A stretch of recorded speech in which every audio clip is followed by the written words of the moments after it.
அனைத்து உறவுகளுக்கும் அன்பான வணக்கம். சங்க இலக்கிய துளி 8. சங்க காலத்தில் விலங்குகள் பலியிடும் பண்பு. ஆய்வு கட்டுரையாக்கம் ஜெயஸ்ரீ சதானந்தன். இறைவனுக்கு விலங்குகள் பலியிடுதல் என்பது சங்ககாலம் தொடக்கம் இருந்து வரும் ஒரு சடங்கு முறையாகும்.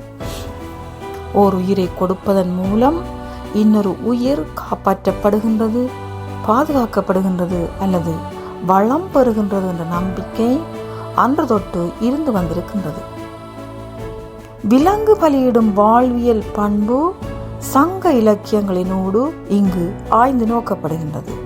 அந்த வகையில் நாம் அகநானூறு 156வது பாடலை எடுத்து பார்த்தால், கள்ளும் கண்ணியும் கையுறையாக நிலை கோட்டு வெள்ளை நாள் செவிக்கிடாய் என்று பாடுகின்றார்.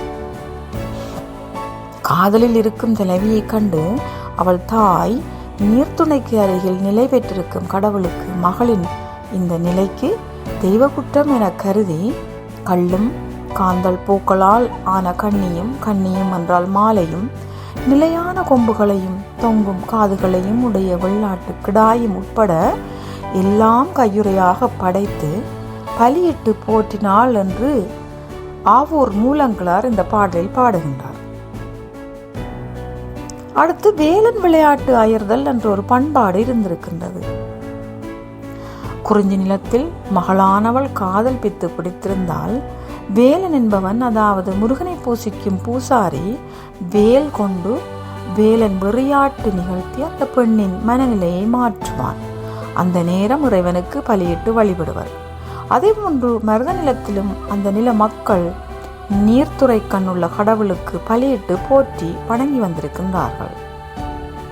வேலன் விளையாட்டு என்பதை நாம் எடுத்துக்கொண்டாமானால், வேலன் பூக்களும் புகையும் விட்டு முருகனை வாழ்த்தி ஆடிப்பாடி வழிபாடு நிகழ்த்துவான். திருமுருகாற்றுப்படையில் வேலன் விளையாட்டு விரித்து காணப்படுகின்றது. சிறுதினை மலரோடு விரை மறி அறுத்து வாரான கொடியோடு வழிபட நிறே என்று வரும் பாடலில் சிறு திணையோடு ஆடு அறுத்து படைத்து கோழி கொடியுடன் மலர்கள் பரப்பியும் முருகனுக்கு விழா எடுக்கப்பட்டது என்கிறது. ஆட்டுக்கிடாய் அறுத்து திணையுடன் அல்லது சோற்றுடன் கலந்து படைக்கப்படும்.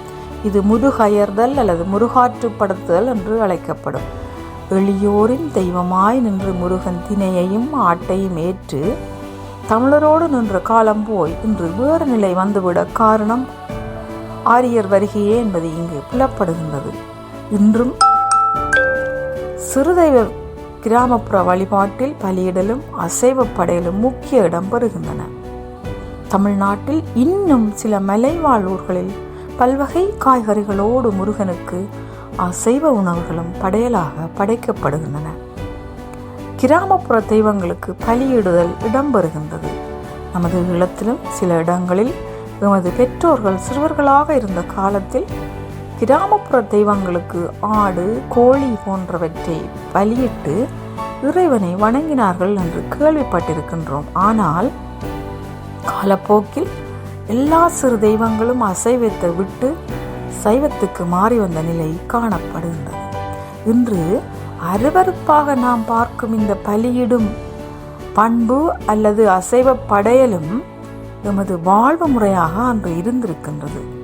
நாம் எதை சாப்பிட்டோமோ அதையே இறைவனுக்கு படைத்து வழிபடும் இனமாக இயற்கையோடு இணைந்து வாழ்ந்து வந்திருக்கின்றோம் என்பதை இந்த பதிவு காட்டி நிற்கின்றது.